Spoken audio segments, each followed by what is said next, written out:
Welcome in part 2 of this video, artificial recharge of groundwater. We were discussing methods of artificial recharge.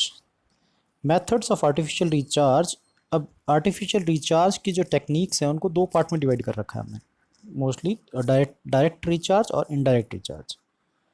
Direct हम ऐसे process include किए हैं जिसमें हम directly हम वाटर को रिचार्ज कर रहे हैं, ग्राउंड वाटर को रिचार्ज कर रहे हैं। इनडायरेक्टली में ऐसे प्रोसेस हैं जिसमें हम कुछ ऐसा एक्ट कर रहे हैं जो डायरेक्टली तो उसका रिचार्ज नहीं कर रहा, लेकिन हमारे एक्ट की वजह से ग्राउंड वाटर रिचार्ज बढ़ रहा है।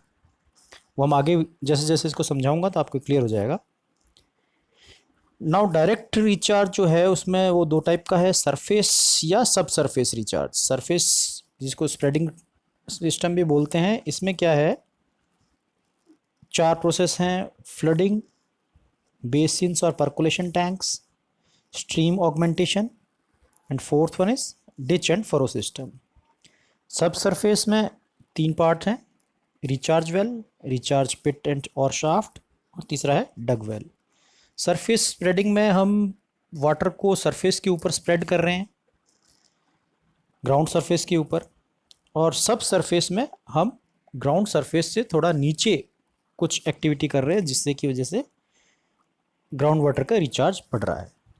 वन बाय वन इनको हम डिस्कस करते हैं। शुरुआत करते हैं डायरेक्ट से। डायरेक्ट में सरफेस स्प्रेडिंग से।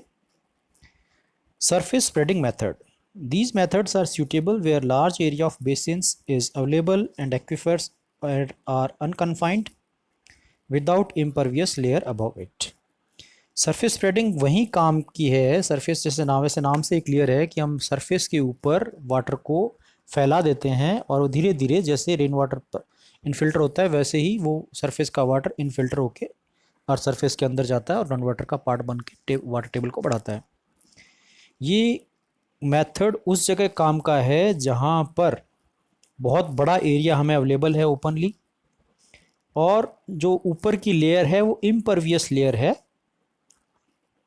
जिसे unconfined without impervious, sorry without impervious है, वो परवियस है, मतलब ऐसी लेयर है ऊपर जो इजीली वाटर को परकुलेट होने के लिए परमिट करती है।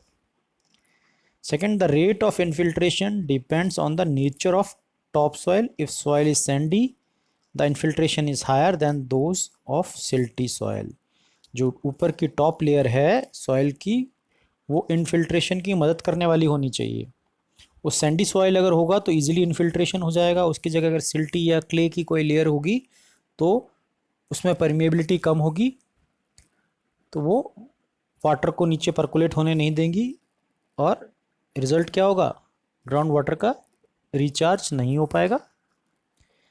The presence of solid suspensions in the water used for recharge clogs the soil pores leading to reduction in infiltration rate, that is recharge rate। अब क्या होता है कि सॉइल के कुछ वाटर के साथ जब वो हम यूज़ कर रहे हैं उसके अंदर रिचार्ज के लिए, उसके अंदर कुछ सॉलिड सस्पेंशंस हो सकते हैं, कुछ सॉलिड इम्प्योरिटीज़ हैं।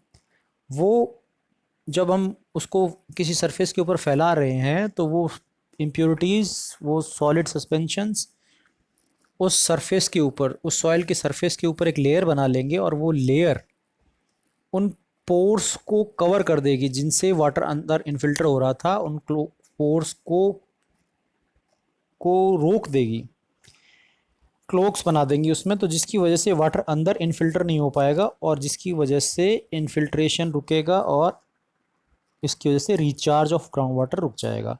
आपने देखा होगा कि गांव में जो अपना जोहड़ और जो लेक्स वगैरह होती हैं वहाँ पे आप जाके देखेंगे तो उसके बेस में मिट्टी जो होती है वो काफ़ी चिकनी सी होती है। वो चिकनी मिट्टी, क्ले जैसी कुछ मिट्टी होती है, वो धीरे धीरे सस्पेंशंस आके वाटर के अंदर सस्पेंडेड पार्टिकल्स होते हैं, क्ले के पार्टिकल्स होते हैं, वो बैठ जाते हैं और वो उसको एक कवर बना लेते हैं, जिसकी वजह से ही जो पानी रुका हुआ है वो अंदर नहीं जाता है। ये ज़रूरी भी है, अगर वो पानी पूरा पूरा अंदर चला जाएगा तो लेक के अंदर वो पानी रुकेगा कैसे, और रुकेगा नहीं तो वहाँ पे सरफेस वाटर का स्टोरेज नहीं होगा। आपने कई जगह देखा भी होगा कि अगर जैसे तालाब की बावड़ियों की जो सफाई होती है तो वो पूरी लेयर को हम नीचे से निकाल देते हैं कई बार, और अगली बरसात में पानी तो खूब उसमें आ जाता है लेकिन रातों रात ही पूरा पानी गायब हो जाता है। उसका रीज़न यही थे कि वो जो सिल्ट और क्ले की जो लेयर थी वो हमने साफ़ कर दी, और जो पानी को रोक रही थी, पानी के लिए रेजिस्टेंस का काम कर रही थी, वही हमने हटा दी, तो पूरा का पूरा पानी इनफिल्टर हो जाता है और ग्राउंड वाटर में चला जाता है। ये एक डायग्राम है, इसमें ये एक मेन रिवर थी। इस मेन रिवर में खूब इनफिल्ट्रेशन हो रहा था, यहाँ से भी इनफिल्ट्रेशन तो यहाँ हो रहा था, लेकिन इसका अगर एरिया हम बढ़ा दें, इसका एरिया तो लिमिटेड है, इसका अगर मैं एरिया बढ़ा देता हूँ, और बढ़ाने के लिए मैं एक डाइवर्जन यहाँ लगा दिया, एक डाइवर्जन यहाँ लगा दिया, तो यहाँ से पानी यहाँ आने लगा, ये पानी यहाँ आया, ये कुछ हमने यहाँ पे सरफेस स्प्रेडिंग कर दी, पानी को हमने फैला दिया एक जगह, मान लीजिए कोई छोटा लेक बना दिया, तो यहाँ से भी सीपेज होकर पानी नीचे जा रहा है अंदर। और एक हमने ये रिचार्ज ट्रेंच बना दी, तो यहाँ से भी पानी सीपेज हो रहा है, कुछ इस दिशा में, कुछ इस दिशा में। तो कुल मिला के हमने इस जो ये नदी थी, रिवर थी, इसमें जो वाटर बह रहा था, इसके हमने सरफेस एरिया बढ़ाने का काम किया। चाहे हमने एक जगह उस सरफेस पे स्प्रेड कर दिया, फ्लडिंग कर दी, या किसी ट्रेंच में भर दिया, तो एरिया जो ग्राउंड के ऊपर सस्पेंडेड था, वो एरिया बढ़ने के कारण इसका रेट ऑफ इनफिल्ट्रेशन बढ़ गया, और यही इस वजह से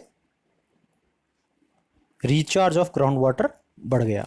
तो सरफेस मेथड में यही है कि उसका एरिया बढ़ा देते हैं हम, चाहे स्प्रेडिंग कर रहे हो ग्राउंड सरफेस पे या कहीं ट्रेंच बना के। नेक्स्ट है, इसको हम वन बाय वन